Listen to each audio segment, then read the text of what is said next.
Thousands of Africans benefit directly from the overall program of mission activities.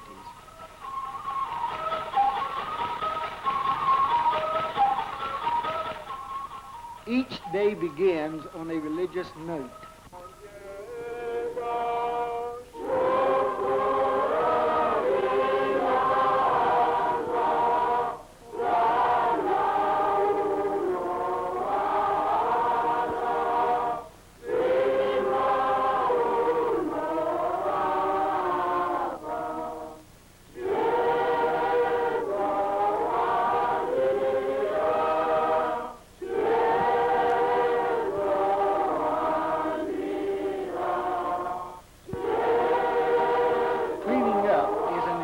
Daily chore.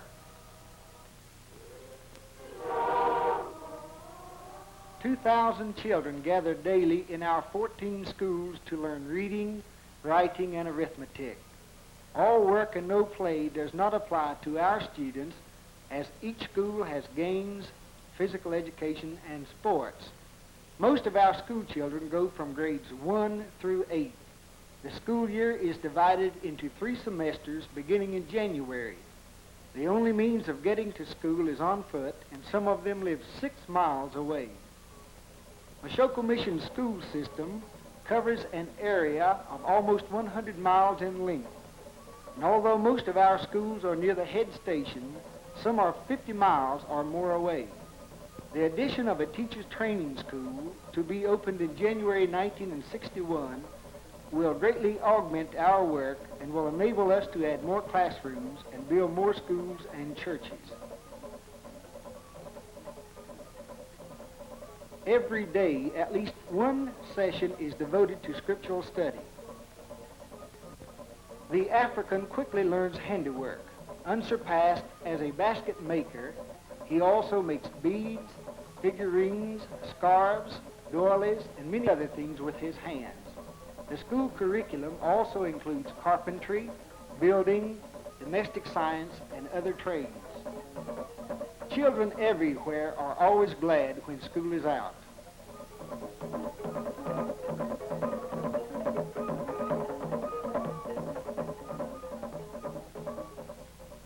Come with me into a typical African village, one of the many surrounding Mashoko Mission. The old always reluctantly yields to the new. Over 90% of our patients visit the witch doctor before coming to the hospital. We can almost hear one of these men say, "Let's go to the witch doctor. The white man tries to kill us with injections. Not me, I'm going to the hospital. Not on your life, the witch doctor will cure my child's sore eyes."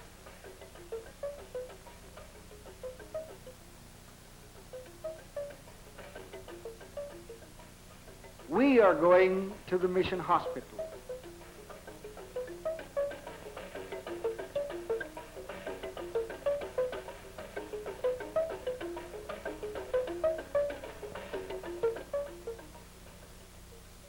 Here sits the most powerful man in African life, the witch doctor.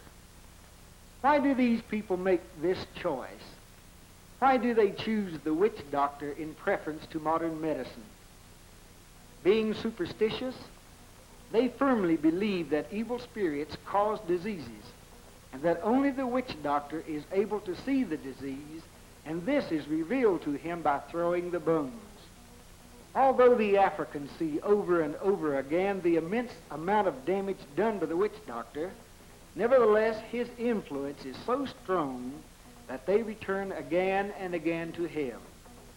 Out of love for their child, these parents made this decision. This is the great tragedy of their dilemma. It will be many years before our struggle against the witch doctor is won.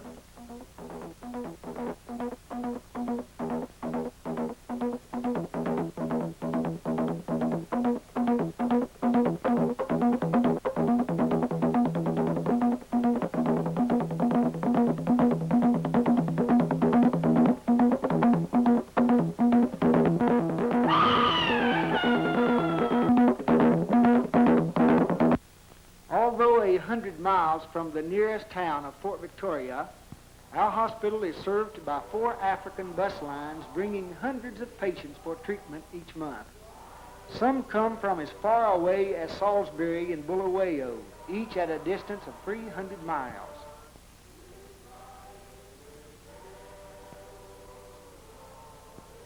Some young, some old, some critically ill, some not so ill.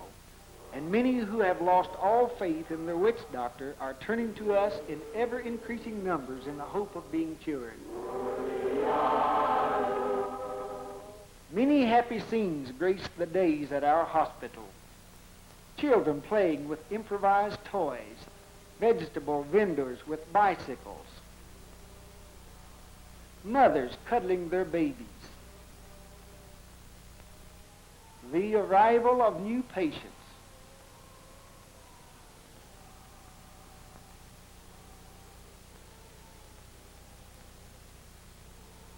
feeding time for the youngsters.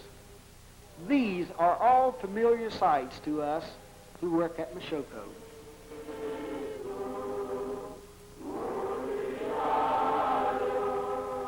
And many not so happy experiences make us more determined than ever to destroy the hold the witch doctors have on the people. Tropical ulcers are usually neglected for months before the patients present themselves for treatment. From the witch doctor's treatment comes nothing but sorrow and pain. Just look what he's done to our child.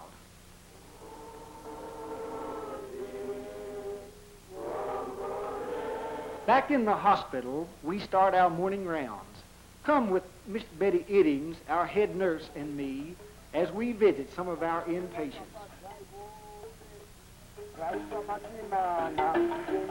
Malnutrition is very common. It is responsible for a very high mortality rate among our African children. Pellagra, kwashiorkors, beriberi, scurvy, rickets, and other deficiency diseases must be combated by our meager facilities. The mother's ignorance of the basic requirements of nutrition was directly responsible for the tragic death of this child 10 days after admission to the hospital.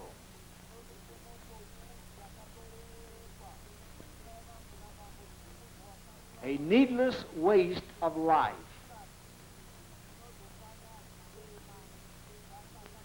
This was the first bed the child had ever slept in.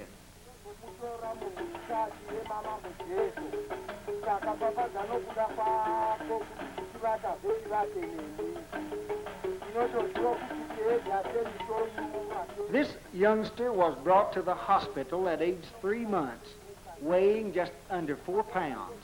Before long, it was several pounds heavier and left us in fine condition.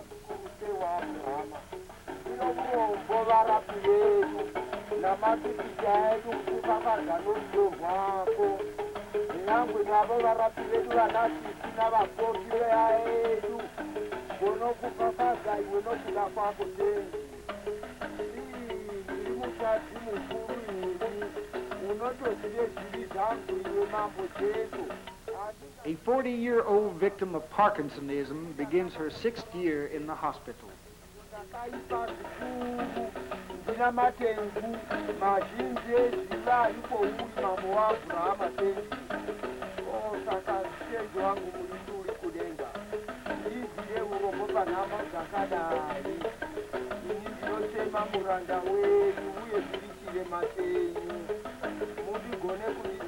Five years with a large burn, and only now has he agreed to a skin grafting.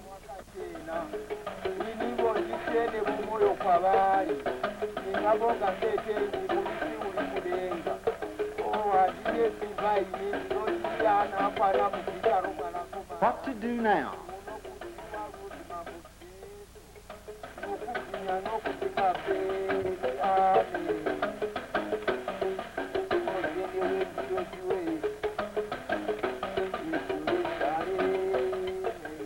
Seeing over 700 new patients each month, giving more than 600 daily treatments, and caring for over 150 inpatients at all times keeps our tiny staff very busy.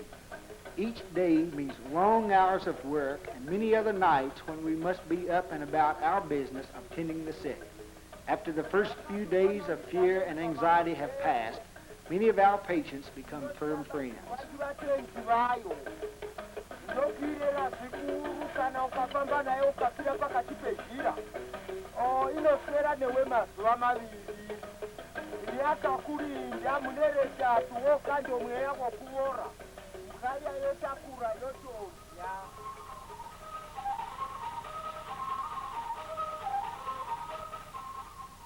We have a thriving maternity service with more than 30 births each month occurring in our rather primitive maternity ward. In spite of the lack of modern facilities, these children now have a far better start in life than the child who is born in the reserve. During the postpartum days, we try to teach the mother the importance of proper handling of her new child.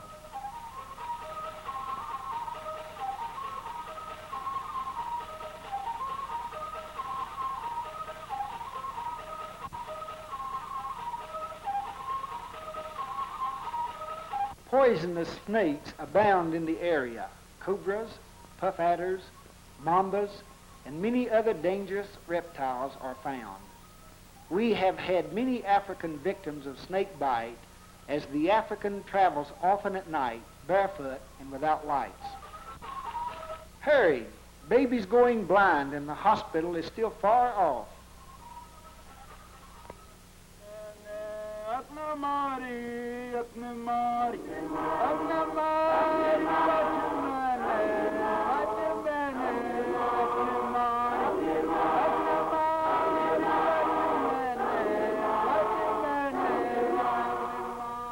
There is more than meets the eye in missionary medicine. Never a day goes by without someone needing a tooth pulled. Due to extremely poor diet, tooth decay occurs early in the life of most Africans, and there are no dental facilities within easy reach of their villages. Dental care is practically unknown in this area, and only recently has painless tooth extraction become available to them. This service is becoming increasingly popular at the mission, and the help of a missionary dentist is needed now.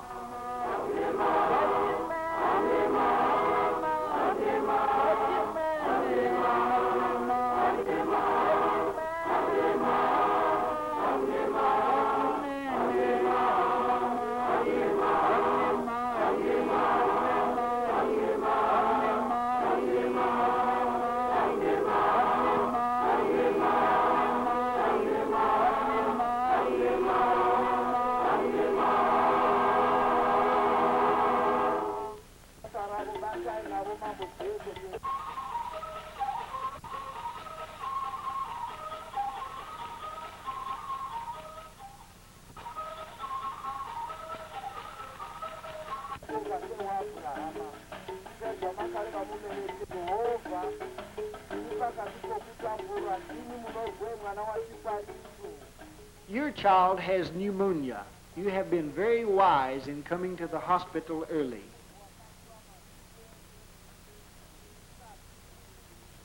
He will be all right.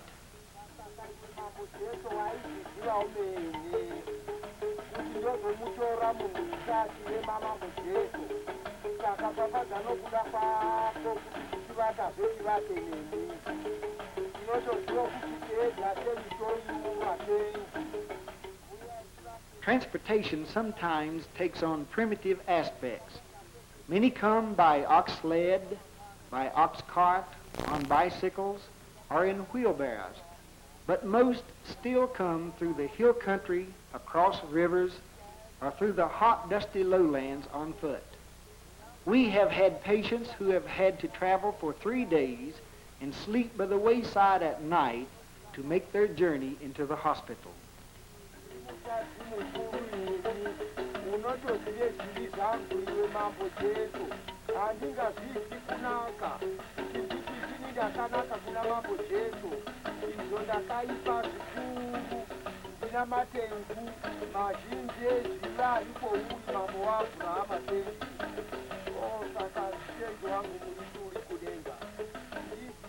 Over 1,000 cases of traumatic conjunctivitis have been treated by us. Unlike this child who was returned home well, there are thousands of Africans who will never see again because of the witch doctor's treatment. Why did you go to the witch doctor? Never go again unless you want your child to become blind.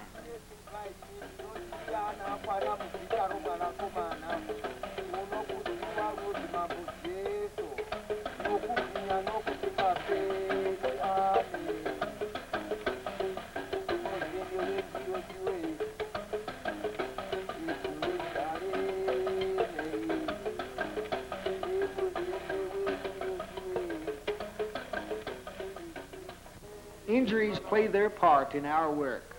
This unfortunate man had a severe laceration of the hand caused by a knife. Lying out in the bush for 12 hours before being brought to the hospital, he had lost a great amount of blood and passed out twice while coming to the hospital in the ox sled.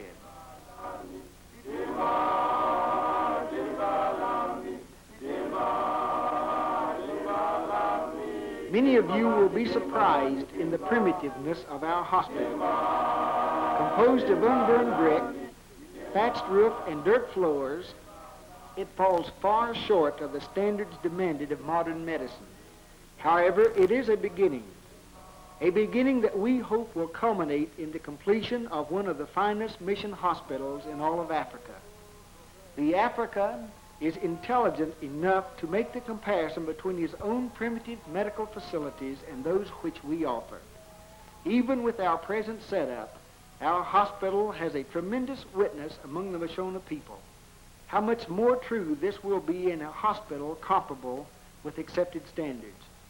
Very few of our patients have ever been examined by a doctor, and even though our examinations must of necessity be short due to the large patient load, most of them are very appreciative, and each person goes back to his village to tell others that they also can be examined. This method of advertising among the people has made us many new friends, and many report that they came to us because someone whom they knew had told them of our work.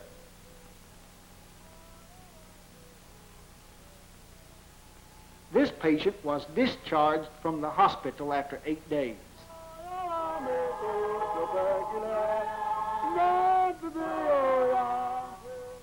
We must teach the African the meaning of modern medicine. Therein lies our hope for Africa's medical future. Not an evil spirit, but bacteria. Not a ghost, but a growth.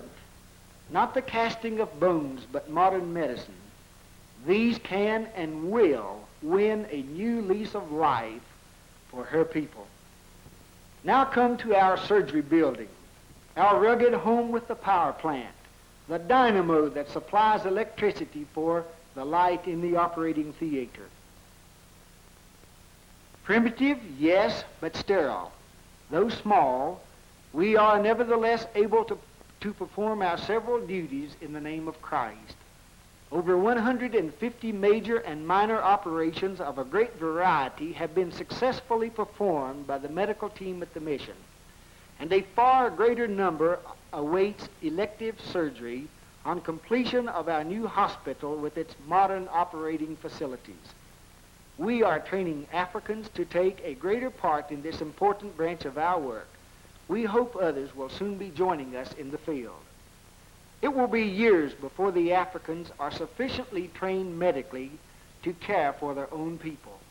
A great beginning is envisioned by Mashoko as we are starting a provisional medical training school for nurses opening in January 1961. All the world loves a child, and children love to play.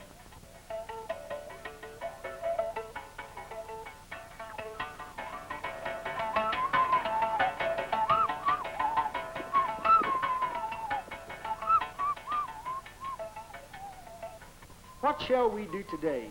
Let us play hide and seek.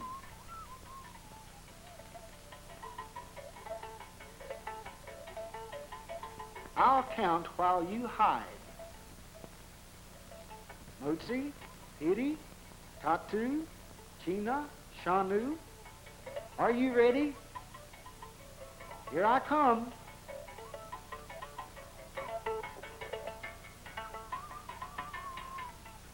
Where are you? Here?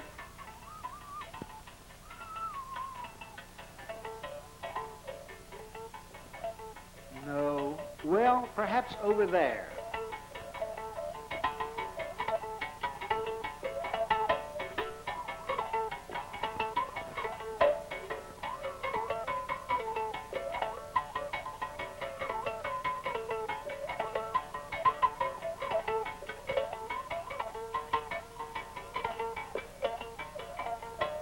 Here you are. I found you.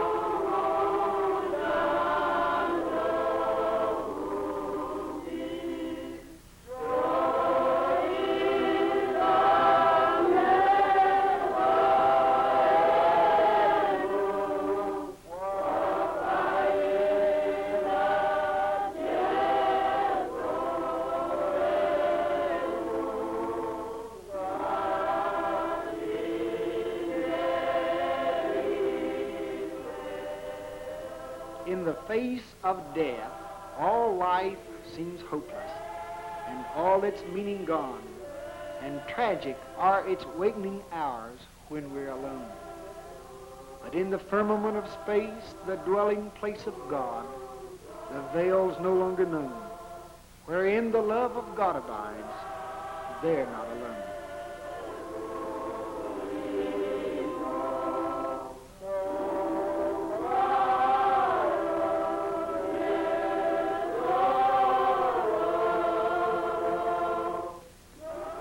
There's more to our mission than just buildings. That's very true. And with your help, this hospital, which is now under construction, will be completed. Through your gifts and prayers, we shall do it, God willing.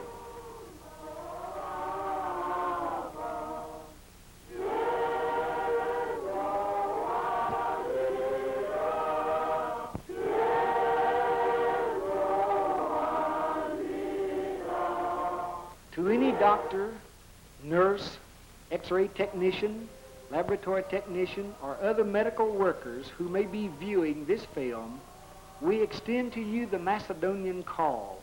Come over and help us, for truly the work taxes our small number of personnel to the utmost.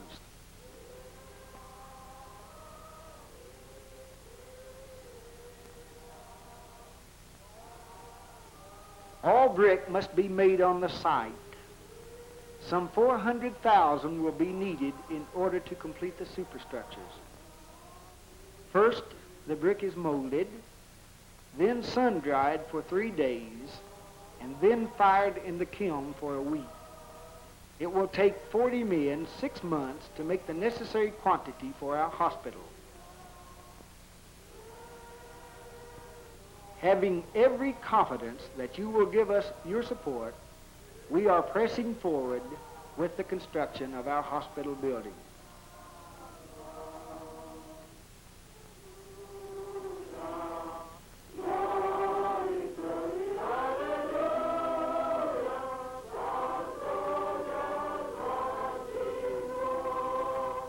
Our missionaries gather for a brief respite from the labors of the day, and even our little ones are happy in the work.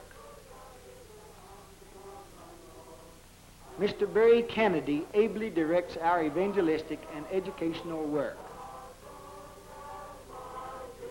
At the end of the day, it is always pleasant to be greeted by the family on the threshold of our partly completed home.